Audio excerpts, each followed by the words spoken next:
Good afternoon, good evening, and good morning. Welcome back to the 12-Sided Man. I am Tori Leviton, your host, and got a lot of stuff to get through tonight. This is the bird edition because this lovely cockatiel is 27 years old, we think, and only 3 years away from the record. So my tagline is, "Where are my Lederhosen? I came up with the TV show title. I love The Weakest Link, but I thought I had a bunch of candles next to each other and some of them were burning at different paces. And I was wondering what the weakest wick is. And this is Popples right here, part of my horde. I love Popples, he's so sweet. Turns into a little boy, little toy, and then goes back pops back into a ball. So the reason this is the Birdie Bird edition is I'm not sure how much longer Mr. Birdie Bird is for this world, but his voice deserves to be heard. And the way to do that is often by playing a whistle. Well, that didn't work very well. Let's go back to the applause. And I'll try that again with the whistle.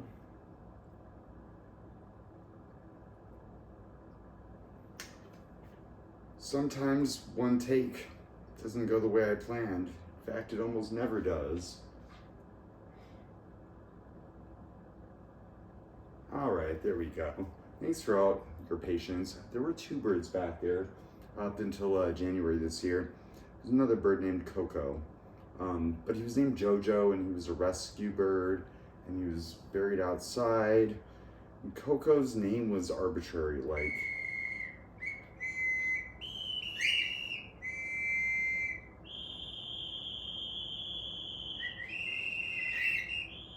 pretty bird. Pretty bird. I'm trying to get Bert to sing more because I don't have my keyboard out here, so the bird is the instrument.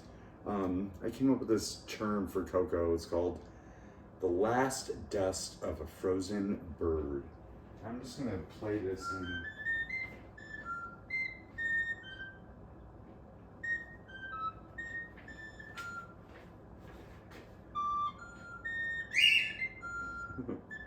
Well, just random whistle sound effects are working. So, Coco also sang, but Bert is really well trained.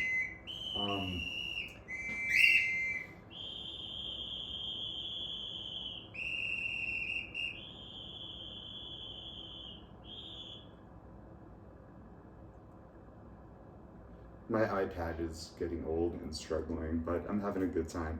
I wrote a poem about Coco. I think his name was Shadow, and it goes like this. There once was a bird, showed at our doorstep, chirping cute and tame. His nickname's Coco, though you should know he had another name. We rescued him from sad neglect and gave him dignity. That cutie, sweet patootie, birdie, birdie, birdie. After many weekends, I asked Coco his real name. I heard Shadow from his heart. We love you, rest in power.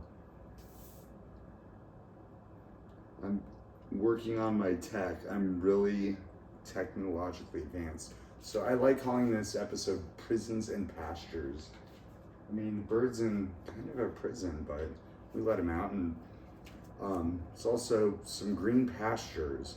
Now his name is very controversial because his name is Buddy, but we call him Bird. So if we give him a last name, we'd have to like hybridize my last name and my partner's, and it would be Buddy Bert Lev Ike. But why is Bird spelled with an I? And why is Word spelled with an O? And Herd with an E. I have another saying. Si fuera cotorra, if I was a cockatiel. There's also another poem or song maybe in the works called Last Dusts of a Frozen Bird. Coco's bird outside and he froze like most of the winter. And then he just turns into worm food and dust. Ashes to ashes, that's how it goes. But in this pet themed presentation, I also wanted to talk about uninvited pets, such as mice and moths. We have had a big struggle with both species this year. The moth invasion hit us really hard, which is great. But you know that a sign of a mouse in the house is when you see a dead moth, but only the wings, the body is gone. That means a mouse has probably eaten the moth and survived on it. So during moth invasions, be sure to be fast about cleaning that up because there is mouse food if you're also inclined to get some mice. So it's been really sad. There was this sad mouse that got stuck on a glue trap. You can judge me, but it works, kind of. Obviously it didn't work that well because his mouse still survived and dragged this glue trap around the house, eating up moth bodies. And there was enough for the mouse, and it was really sad, but I'm sorry, mouse, please forgive me. Actually went through 2 traps, ripped itself off one. Forgive me, little mouse, I'm sorry, I'm just protecting myself. It's not really that healthy to tolerate mice, so yeah, let's talk about hoarding. That's what happens when you have too much stuff, and I have all this stuff back here. Got all these VHS, not that many. I actually pared it down, and it's not stuff falling out of the cabinets or anything. That is Over the Hedge. Over the Hedge. I'm purging this after this episode. It's going in the donate pile. I also have another one called Shark Tale. I need to watch this one more time, but Over the Hedge, I have seen so many times, and we'll get back to it. I might have to restart it.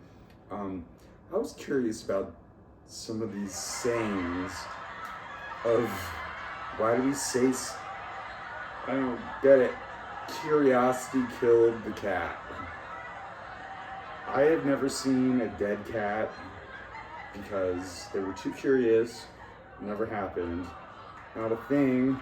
I also wanted to talk about how Bert is probably, this precious birdie bird is probably the oldest bird in around 5 miles, 27 years old. Macaws live really long, but not so much cockatiels, and that's why we're rooting for you, Bert, for the next 3 years. You can break the record, right? But he really loves whistles, and that's why I keep playing him, because without fail, he will whistle if I can get the sound to play. All right, this is moving further down. I have another saying that I want to kind of copyright. It's called La Venganza de la Langosta. La Venganza de la Langosta. I was a big glutton in Black Hawk, and I ate too much lobster, and I felt like it's haunting me. So I'm gonna write, I don't know, a poem or story called La Venganza de la Langosta, the revenge of the lobster. See if I can get some singing from Bert. I just whistle to him a lot. I've become quite a good whistler. It's a separate instrument from playing piano or singing. Okay, what's next? All right, I want a prairie dog colony. We got a field out there. Prairie dogs are super cute, and I'm an animal lover and advocate. They were native, and we killed them all, and there's like one little tiny colony over on Quincy and Tamarack. I always praise them and super happy about it. But what about people and their pets? When I was in college, my advisor was like, you should research why people get obsessed with their pets. And going back to the clapping. Oh, this iPad is getting old. Oh yes, this is my qualified ometer. I'm qualified to talk about certain subjects. Well,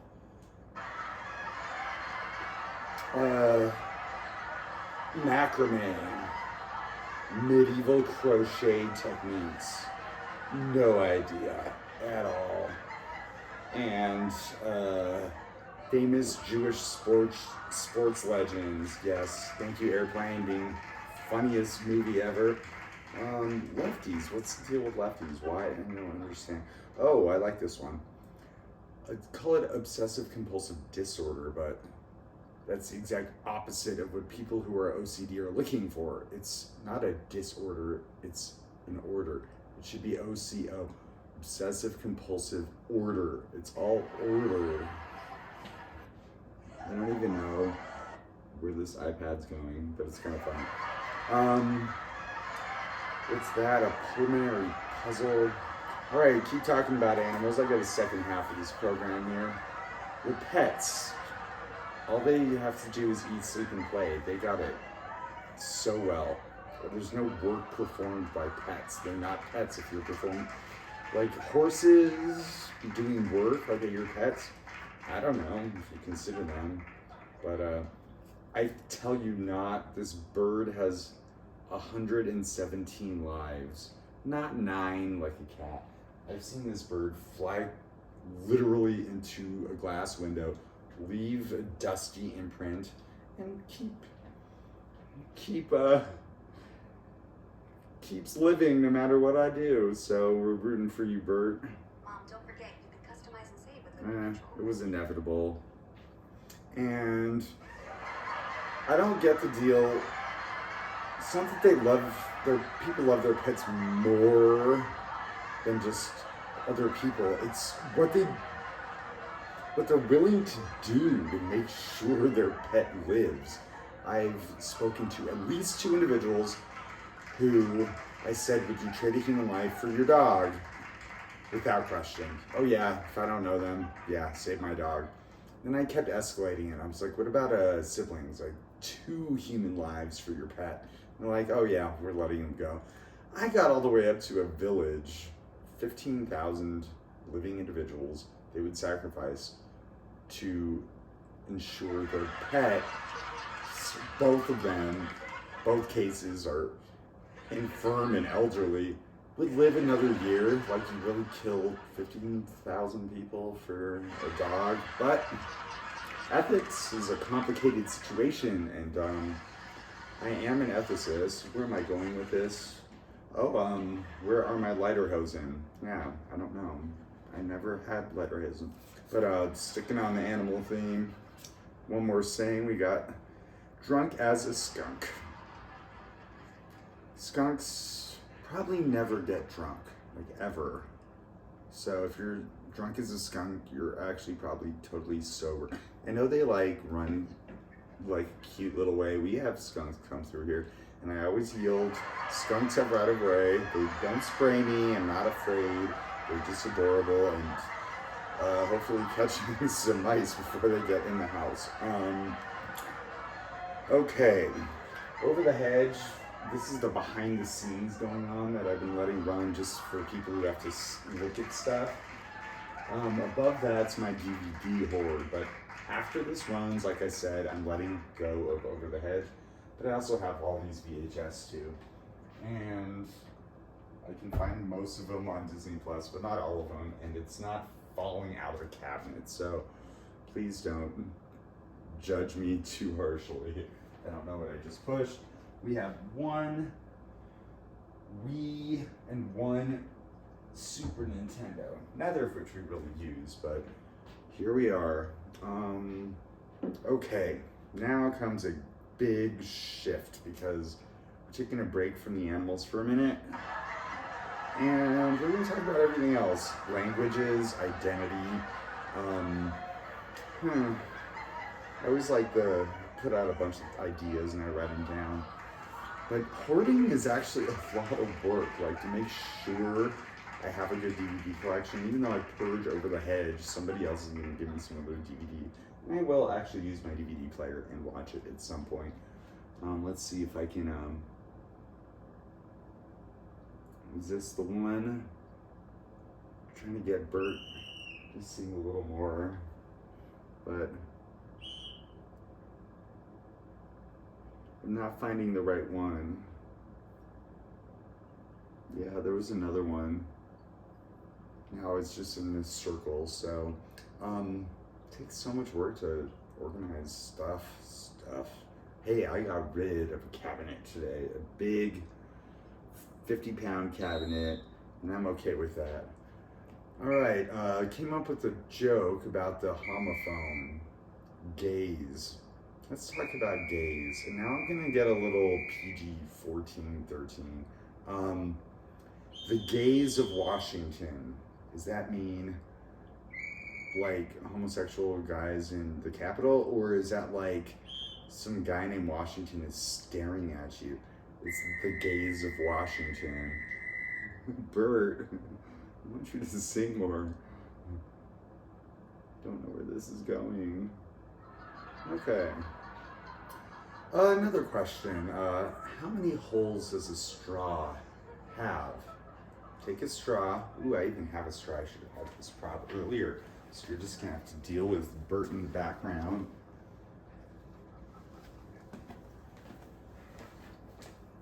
Is it like one long hole, or is it like two flat holes at the end? So how many holes does a straw have? It's mixed, it's divided. Half and half about. Say have two holes or one hole. So I guess it just depends on how you define holes, 2-dimensional or 3-dimensional. Also, did you guys know about the word whore?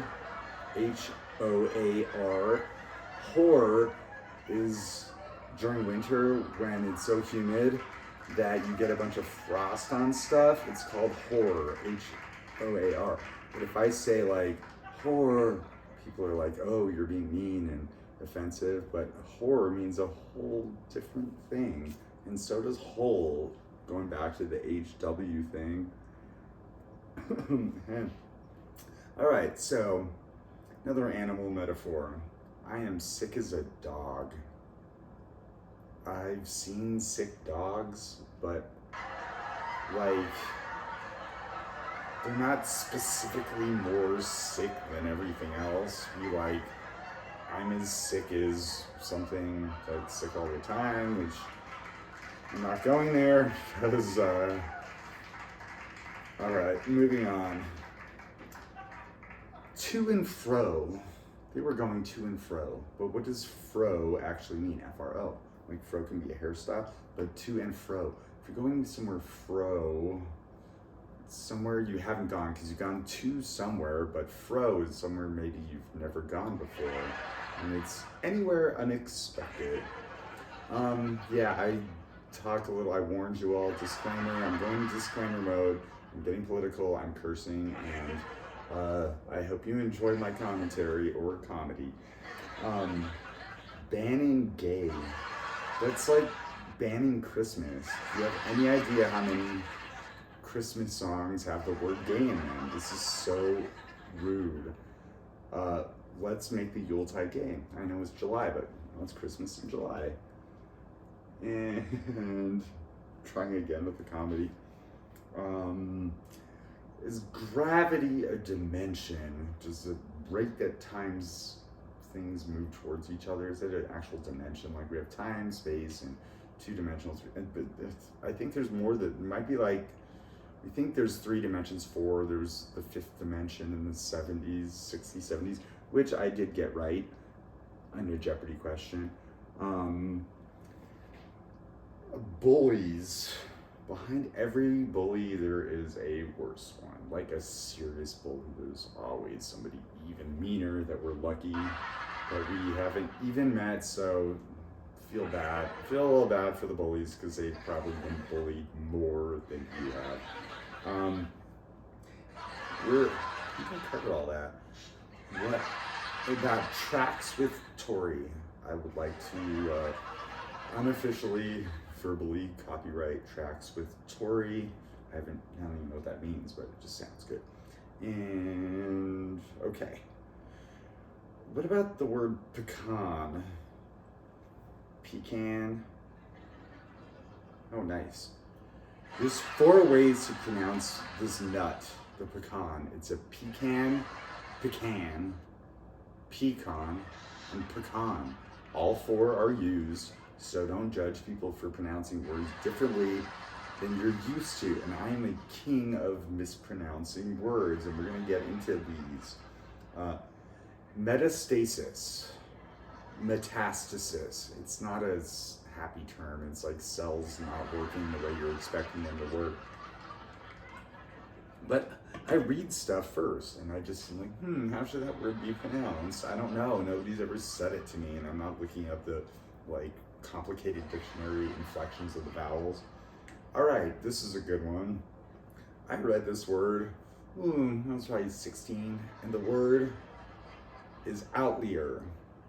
Now, I since learned that the word is outlier because it's something that lies out of the normal expected range of information. However, I read it first as outlier, and that's still how I say it to myself, even though I double check myself and correct it to outliers so I don't sound crazy. Wow, esophageal. Esophageal. Something that's esophagus related. Esophageal, or is it esophageal? Is it, where's the, whatever. People don't use the adjective very often.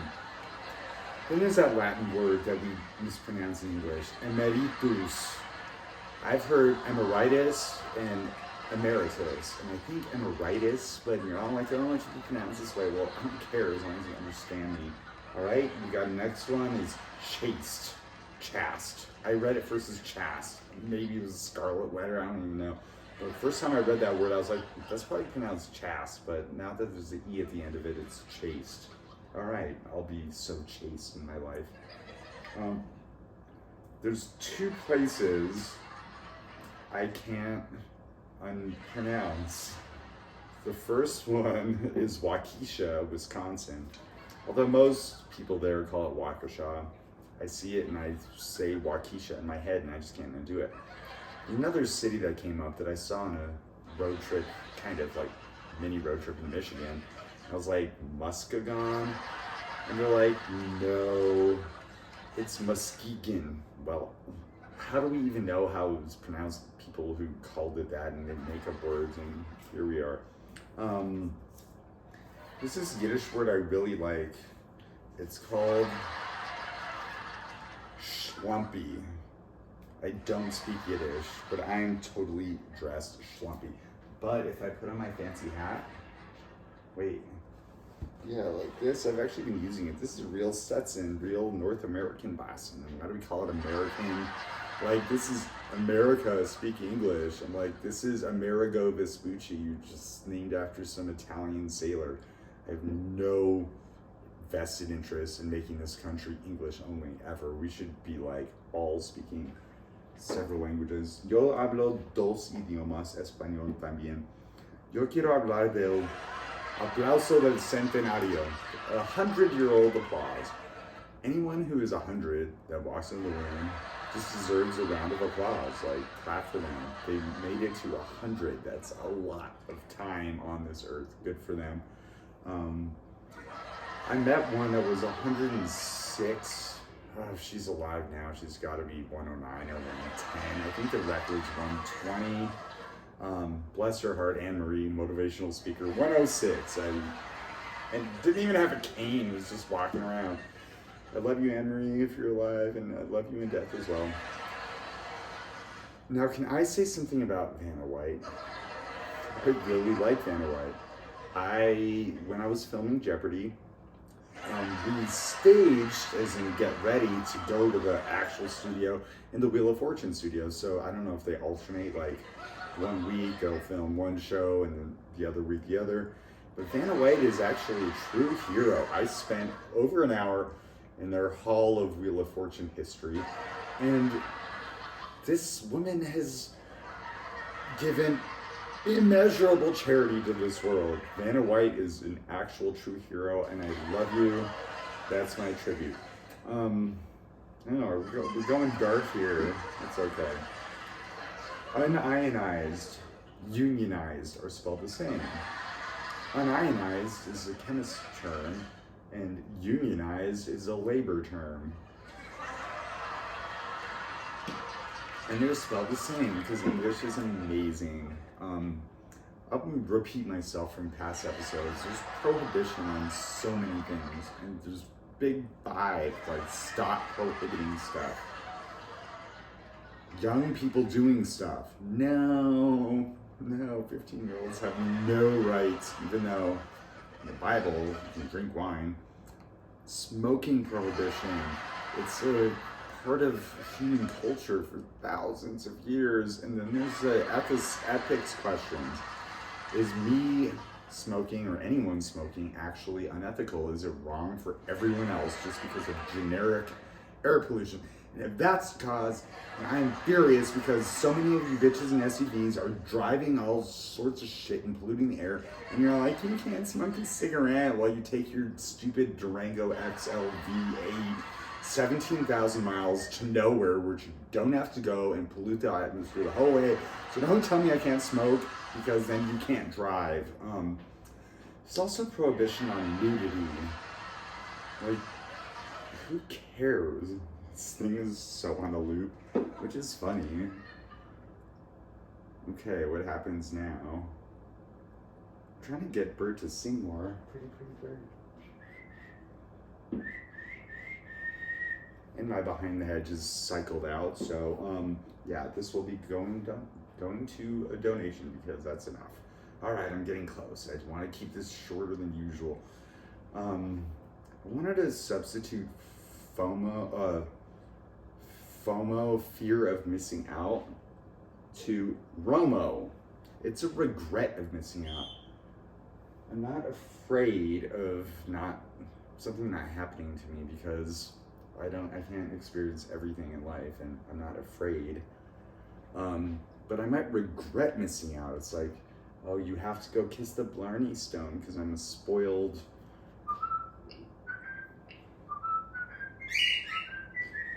There it is. The Pink Panther. This is another cockatiel that actually sang this, apparently. Thank you, YouTube.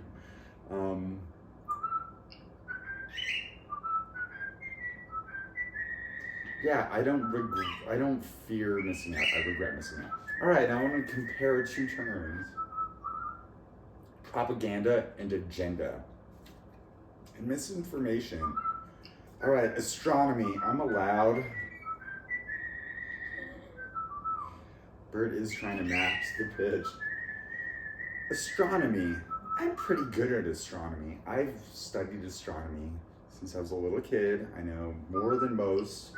I studied physics, and I'm just leaving on because he gets Birdie to sing.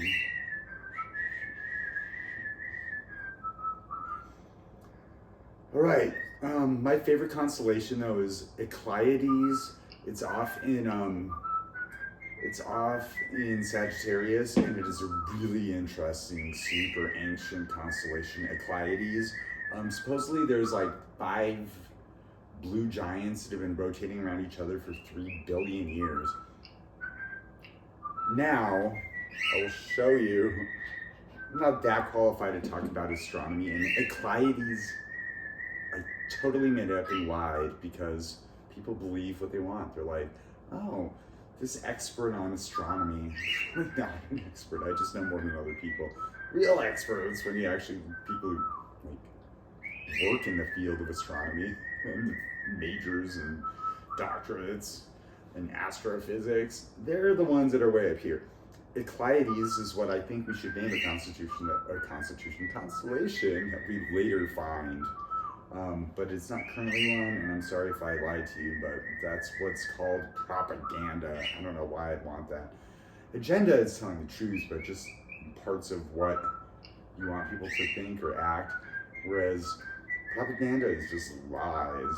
And people are like, oh, Eclipses, it's the master constellation. But when we find one, I'm going to name it that.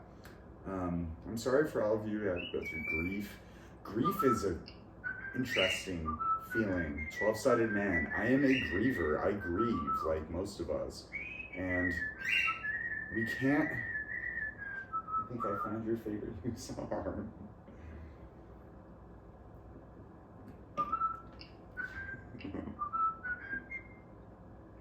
Let's try something a little different. That was funny, Bird. Thanks for whistling with us.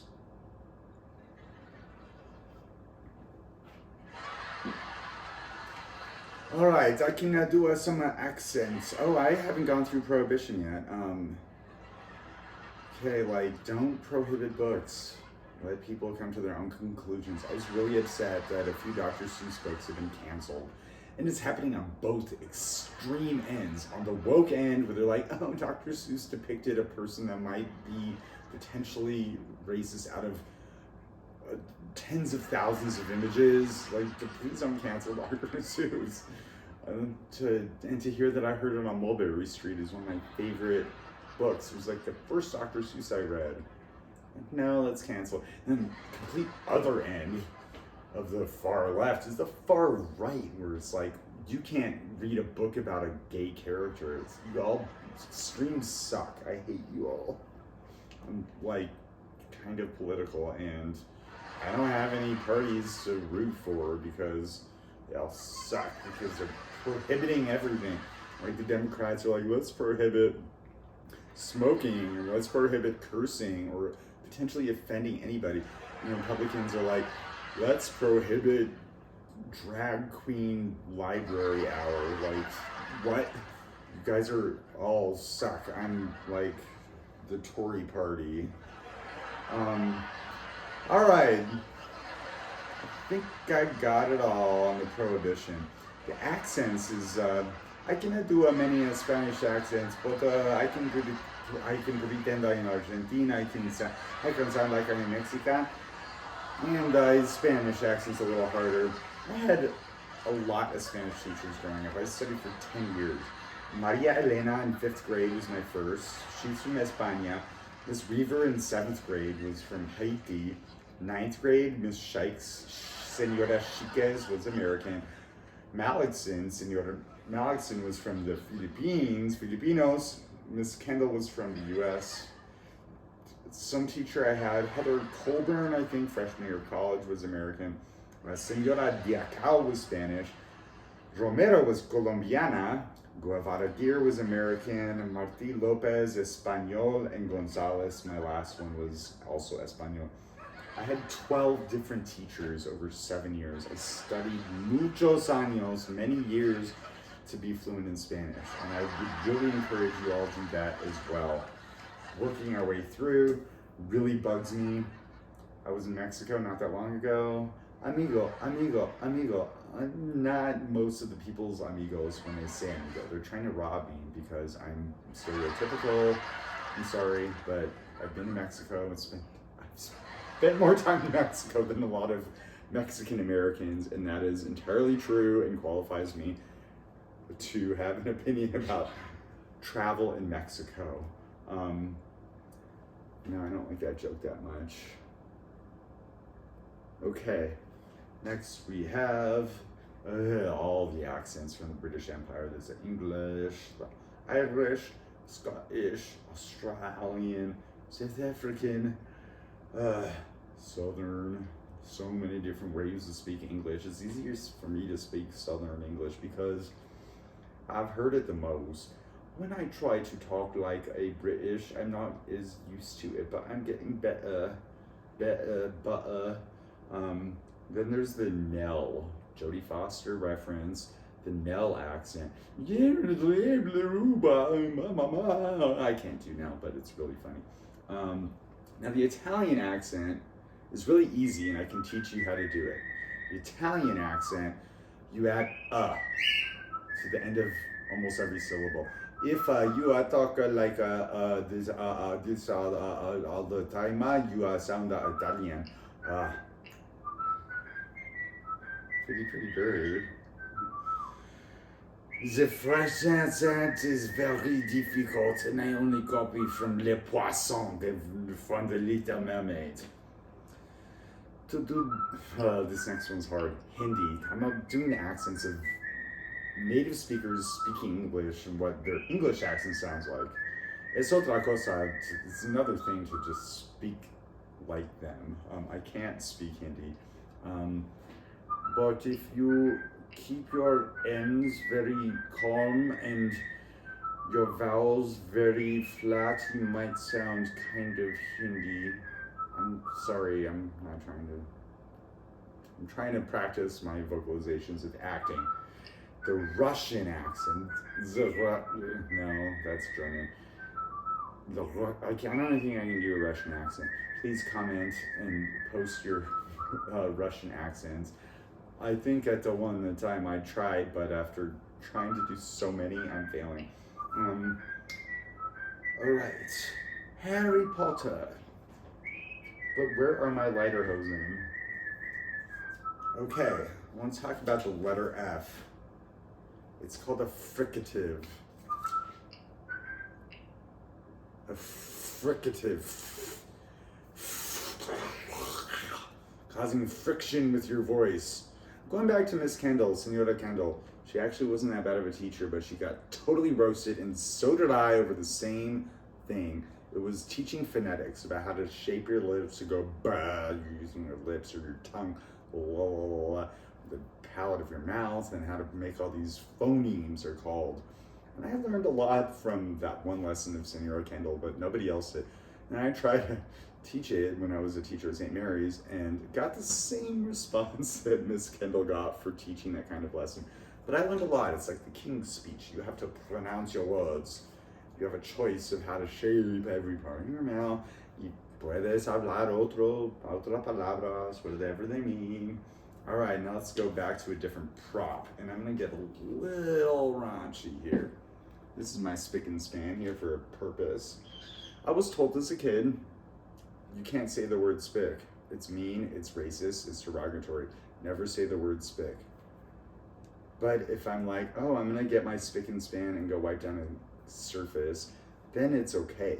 So why do we arbitrarily assign value of like prohibition on syllables? Like spick can mean several things. All right, I'm pretty qualified to talk about language, maybe not as much as Bert. All right. So learn the King's Speech.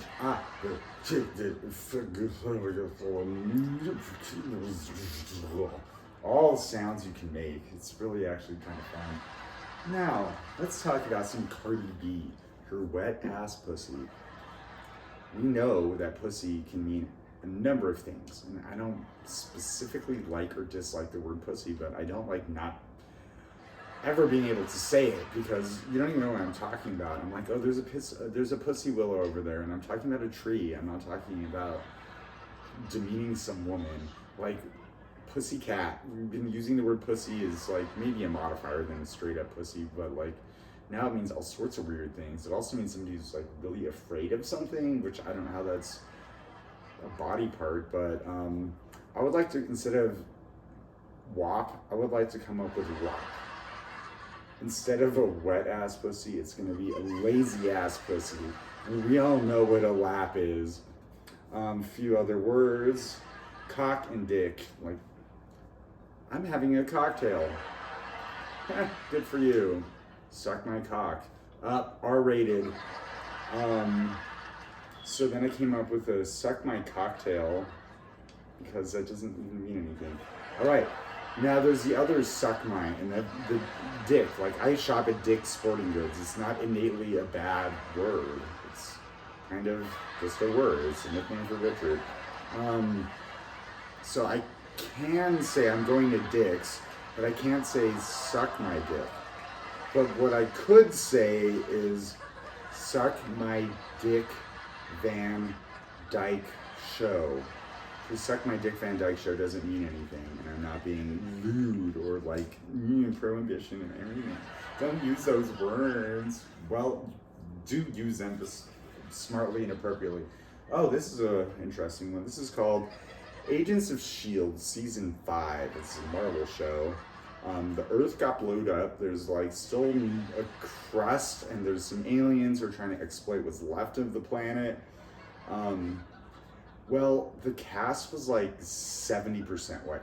And I'm guessing the odds, like the earth blew up, that it'd probably be 80% not whatever. We use these words for a white Caucasian. I'm still confused about race, and I'll get there near the end. So, I would also like to copyright inventory. It's not inventory, it's inventory. So invent me. I don't know what that means, but if somebody makes money out of it, I'm coming after you. I said it here first. And to end, give Bert a little more singing. I was hoping he'd sing more.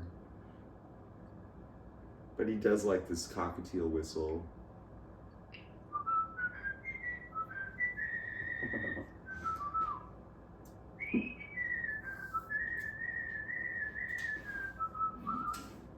Alright, I'm gonna end with making fun of the British, because that's what I do best.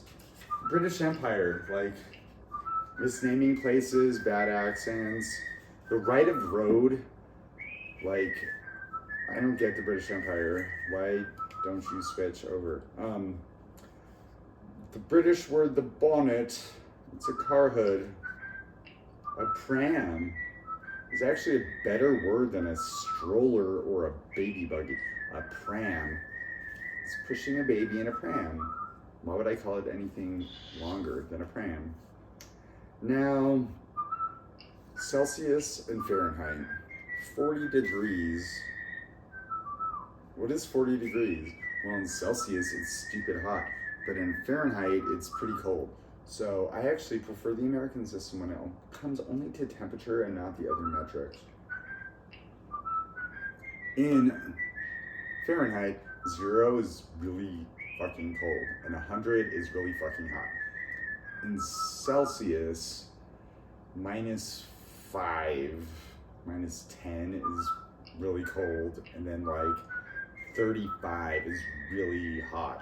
Well, I'm not in a lab. Just give me a scale. I'm not in chemist lab. Yes, use Celsius, but like, I'm not in a lab. I just want to know 0 to 100. How hot or cold is it going to be? I actually prefer that one metric.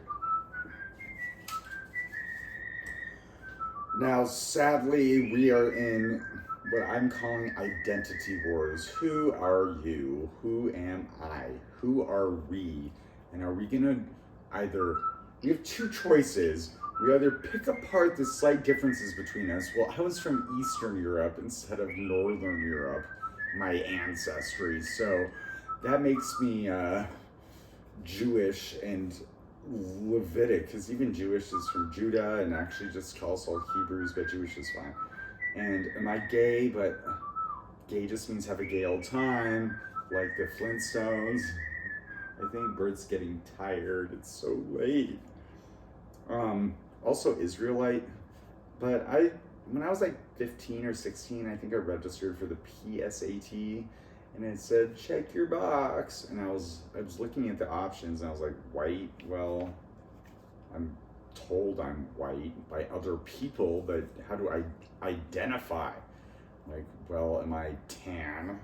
I'm not black, never was, but I'm not white either, like sandy colored. And then gender, and they try to be like, you're this gender, you're this. I'm like, well, ask them, what gender are they? And there's more than two. Sex is important, but it's not the only thing. And a lot of beings exist in this world that aren't even sexual to identify as one or the other.